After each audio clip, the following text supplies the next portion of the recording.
So let us do a sequence of problems now so that you are familiar with the factorial notation. So the first problem which we do is to compute 7 factorial divided by 5 factorial, and the second one is 12 factorial, and in the denominator you have 10 factorial and 2 factorial. So you just have to basically try to see what this expression evaluates to by cancelling the numerator and denominator appropriately. So I'll just list down the choices for this. So the choices are 24, 62. Like before, the first choice corresponds to part 1 and second to part 2. 66, 42, 20, 32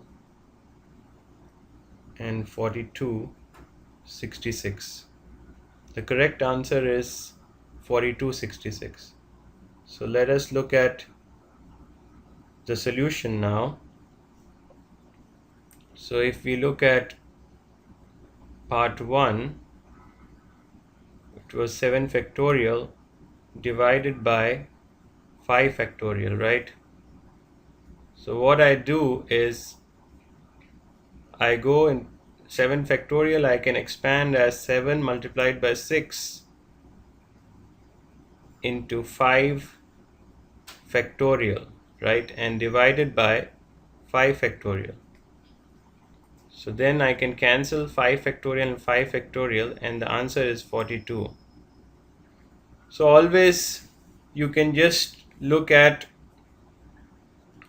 what it means to basically, so the main point is to find common factors in the numerator and denominator, and once you get more familiar with the factorial notation, you will know that basically a larger number like 7 can always be written as, like 7 factorial can always be written as 7 into 6 factorial. We had discussed that in a property. Similarly, you can also write it as 7 into 6 into 5 factorial, or 7 into 6 into 5 into 4 factorial, like that. So whichever factorial is there in the denominator, you can use that and do the cancellation. Here we have 5 factorial and you were able to do that.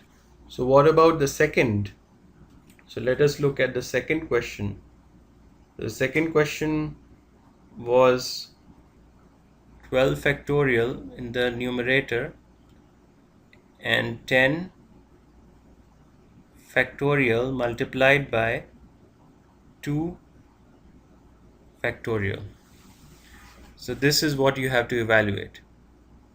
Now again you have to find what is common between the numerator and denominator. So 12 is a larger number than 10. So a larger number contains the factorial of a smaller number. So this is very crucial. So you have 12 multiplied by 11 into 10 factorial. So we know that 10 factorial is there in the denominator. So what I do is have 10 factorial multiplied by 2 factorial, right? So this 10 factorial will cancel with the 10 factorial below, and I'm left with 12 into 11. And what is 2 factorial? 2 into 1, right? And now I can cancel 2, 6 times 2 is 12, right? So this is basic cancellation. You can revise it if you're not comfortable with it. 66 is the answer. So this is what I was saying. So the key point in these questions is that, so the key point in these kind of questions is that if x is greater than y, then try to express x factorial in terms of y factorial. So this key point, like in this question, you had 7 is greater than 5. So you will try to express 7 factorial in terms of 5 factorial, and you know that it is 7 into 6 into 5 factorial. Similarly, in the second question, you had 12 is greater than 10, and I expressed 12 in factorial in terms of 10 factorial, so that you can cancel the terms in the numerator and denominator. So this is the next question.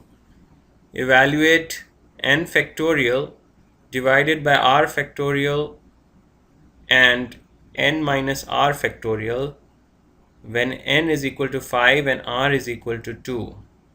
So again, you just have to substitute the values of n and r and find the answer. So I'll give you the options: 10, 8, 12, 20. And the correct answer is 10. Let us look at the solution. So we had n factorial divided by r factorial and n minus r factorial. So n is given to be 5 and r is 2. That's the problem, right? So I'll just substitute these values. So we'll have 5 factorial divided by 2 factorial divided by 5 minus 2. So 5 minus 2 is 3. So I'll have 5 factorial divided by 2 factorial multiplied by 3 factorial. So like before, I said that here 5 is greater than 3, right? So I would like to express 5 factorial in terms of 3 factorials. So what would I do? I'll just go like 5 into 4 into 3 factorial, right? So this will basically help me to cancel out 3 factorial.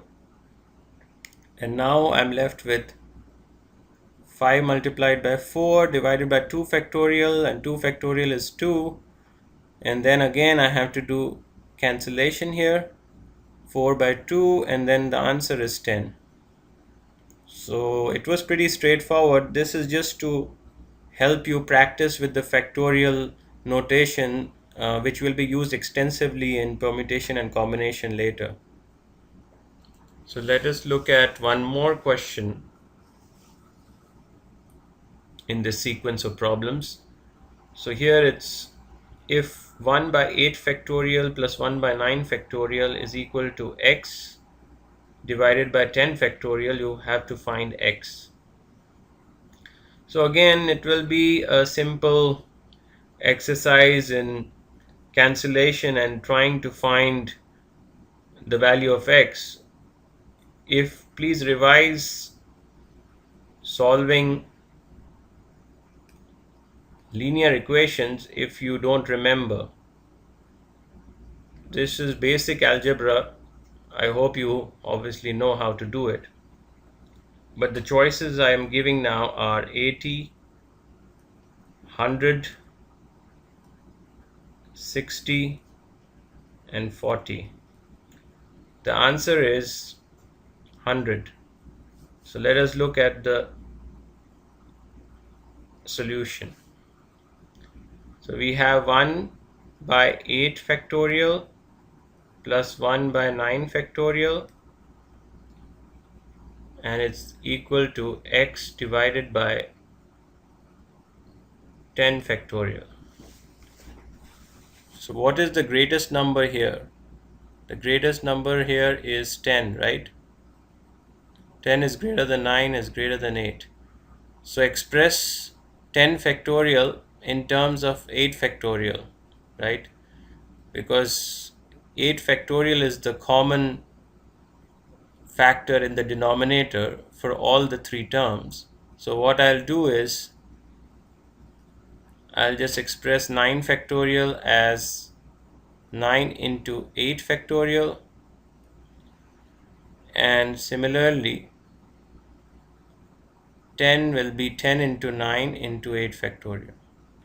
So 8 factorial is common in the denominator for all the three terms, so it can be cancelled out.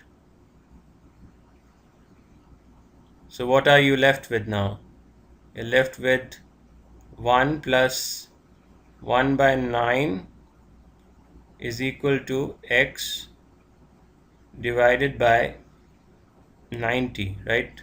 10 into 9. So what do you do now? So I hope you remember that you just have to get the common denominator, and that will be 9 here. So it will be 10 divided by 9, which is equal to x divided by 90, and then you cross multiply and you will get x equal to 900 divided by 9, and this implies x equal to 900 divided by 9, and which will give you x equal to 100, which is the answer. So you can always say that this equal to this implies, so this sign is basically, it says implies. So the earlier statement implies this, and I can always write this. And finally x equal to 100. So x equal to 100 is the solution.